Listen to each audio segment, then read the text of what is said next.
उरणमध्ये झालेल्या मुसळधार पावसामुळे अनेक वाहनं पाण्यात अडकली। सखल भागात पाणी साचल्यानं पाण्यातून वाट काढताना वाहन चालकांना त्रास सहन करावा लागला।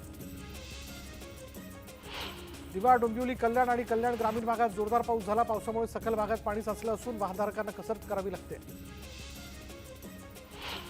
दक्षिण रायगडसह जिल्ह्यात जोरदार पावसाच्या सरी बरसल्या। महाड, पोलादपूर, अलिबाग, मुरुड, पाली आणि नागाठणे तालुक्यात मध्यम स्वरूपाचा पाऊस बरसला, तर मसळा, माणगाव आणि इंदापुरात विजांच्या कडकडाटासह जोरदार पाऊस बरसतोय आणि त्यामुळे मुंबई गोवा महामार्गावरील वाहतूक मंदावली।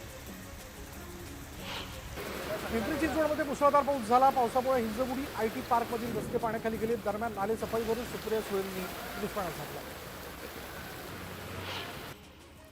अहमदनगर जिल्ह्याला मुसळधार पावसानं झोडपलं। वादळी वाऱ्यासह झालेल्या पावसामुळे शेतीची कामं खोळंबणार आहेत आणि त्यामुळे शेतकऱ्यांच्या चिंतेत वाढ झाली। पिंपरी चिंचवडमधील पावसामुळे शांतीनगर, इंद्राणीनगर रोड आणि टेल्को रोडवरही पाणी साचलं। सर्वत्र पाणी साचल्यामुळे महापालिकेच्या नाली सफाईची पोलखोल झाली। अंबरनाथ तालुक्यातील कोंडेश्वर भागात निसर्गाची जादू पाहायला मिळते। पावसामुळे परिसरातील झाडं झुडपं हिरवीगार झाल्यानं परिसरात हिरवी चादर पसरल्याचा भास निर्माण झाला। सायन पनवेल महामार्गावर वाहतूक कोंडी झाली। पुण्याच्या दिशेने जाणाऱ्या लेनवर मोठ्या प्रमाणात गर्दी झाल्याचं पाहायला मिळालं। सुट्टी असल्यामुळे अनेक पर्यटक कर्जत, लोणावळा या ठिकाणी जाण्याकरता निघाल्यामुळे वाहतूक कोंडीचं चित्र दिसून आलं। मी मातोश्रीवर चाललोय। शिवतीर्थवरून बाहेर पडताना राज ठाकरेंनी असं विधान केलं। राज ठाकरेंनी पत्रकारांची फिरकी घेत मातोश्रीवर चालल्याचं मिश्किल उत्तर दिलं। सकारात्मक पाऊल टाकायचं ते मागे वळून पाहत नाहीत, आम्ही भविष्य पाहत आहोत। आमची भूमिका स्पष्ट आहे। महाराष्ट्राचं वर्तमान आणि भविष्य नष्ट करण्याचं काम देवेंद्र फडणवीस आणि अमित शहा करतात, असा टोला राहुल गांधींनी लगावला। विनो मोरियाच्या प्रकरणावर लक्ष हटवण्याकरता ठाकरे बंधू एकत्र येण्याच्या चर्चा सुरू झालेल्या आहेत। आदित्य ठाकरे पावसाळ्यापर्यंत जेलमध्ये जातील, या गोष्टीवरून लक्ष हटवण्याचा हा केबिलवाणा प्रयत्न आहे, अशी टीका नितेश राणे यांनी केली। मनसेचे मुंबईतील एकमेव माजी नगरसेवक संजय तुरडे यांनी शिवसेनेत प्रवेश केला।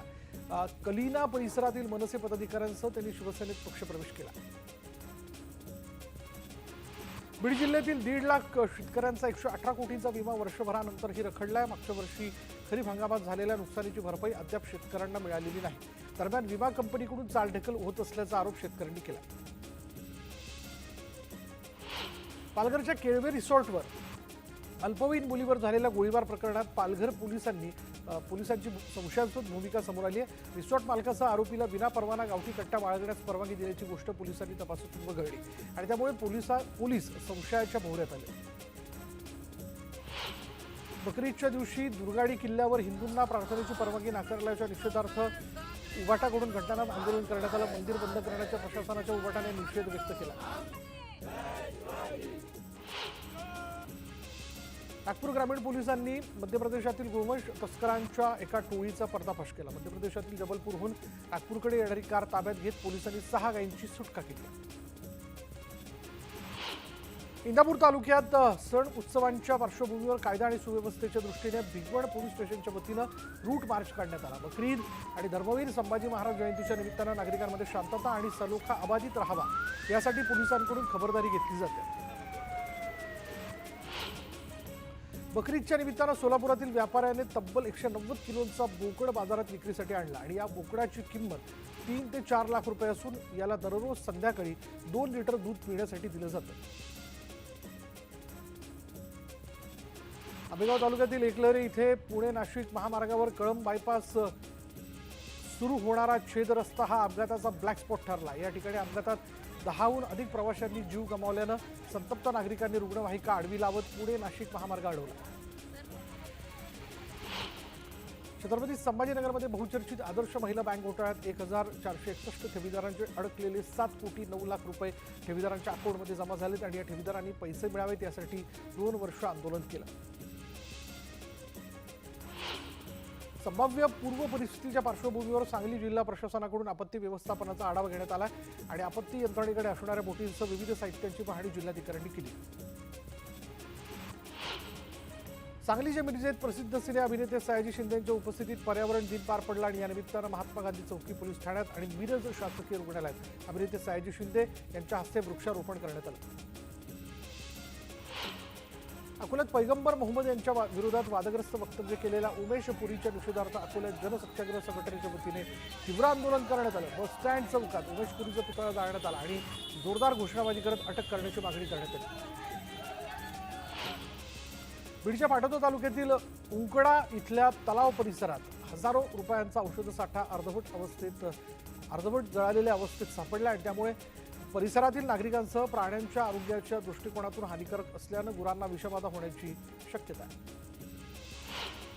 चांदोड भागात बिबट्याचा धुमाकूळ सुरूच आहे। बिबट्याच्या हल्ल्यात एका शेतकऱ्याचा जागीच मृत्यू झाल्याची घटना ताजी असतानाच घराबाहेर झोपलेल्या महिलेवर बिबट्यानं हल्ला केला आणि या हल्ल्यात महिला गंभीर जखमी झाली आहे। चिपळूण कराड मार्गावरील कुंभारली घाटात संरक्षक भिंत कोसळल्यानं रस्ता खचण्याचा धोका निर्माण झाला। त्यामुळे रस्ताही खचला तर घाटातील वाहतूक बंद होण्याची भीती वर्तवण्यात येते।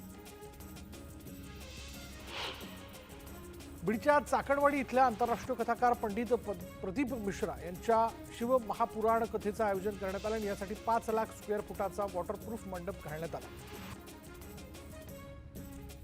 राज्यातील 5,48,000 धान उत्पादक शेतकरी बोनसच्या प्रतीक्षेत आहेत। 5 महिने उलटूनही धान पिकाला बोनस न मिळाल्यानं शेतकरी हवालदिल झालाय। हिवाळी अधिवेशनात 20,000 रुपये हेक्टरी बोनस देण्याचं आश्वासन दिलेलं होतं, मात्र तेही पूर्ण न झाल्यानं संताप व्यक्त करण्यात आला। रायगडच्या रोहा शहरात कुंडलिका नदीच्या तीरावर उभारण्यात आलेल्या शिवसृष्टीचं लोकार्पण खासदार सुनील तटकरे यांच्या हस्ते पार पडलं आणि या कार्यक्रमाला आदिती तटकरेंसह अनिकेत तटकरेही उपस्थित होते।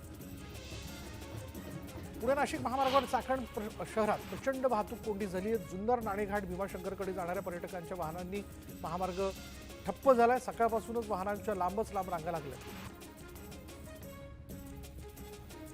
कुडाळमधील नेरूर वाघोसेवाडी इथे ॲटलन्स मॉथ नावाचं दुर्मिळ फुलपाखरू आढळलंय। आशियातील जंगलांमध्ये आढळणारं हे एक मोठं सॅच्युरनिड फुलपाखरू आहे।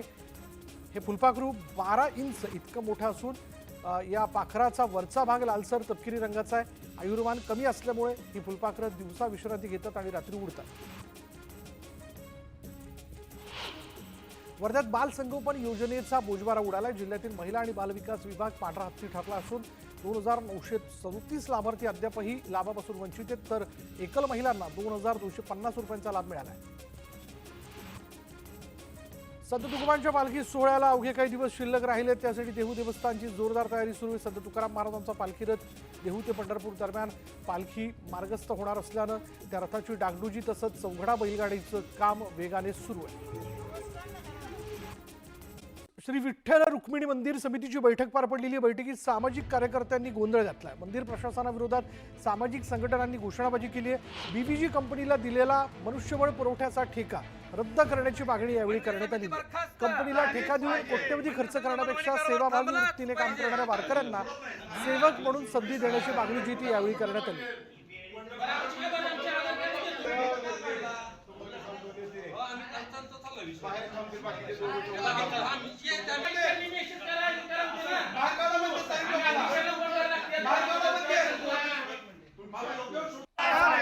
मंदिर समिती बरखास्त झालीच पाहिजे। मंदिर समितीचा मनमानी कारभार थांबलाच पाहिजे।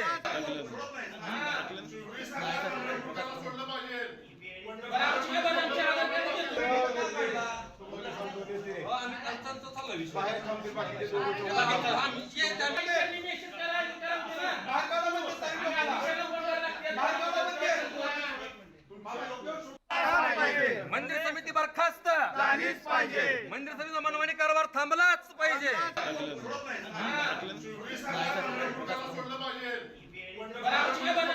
आज श्री विठ्ठल रुक्मिणी मंदिर समितीची बैठक जी ती पार पडलेली आहे। या बैठकीत सामाजिक कार्यकर्त्यांनी एकच गोंधळ घातला।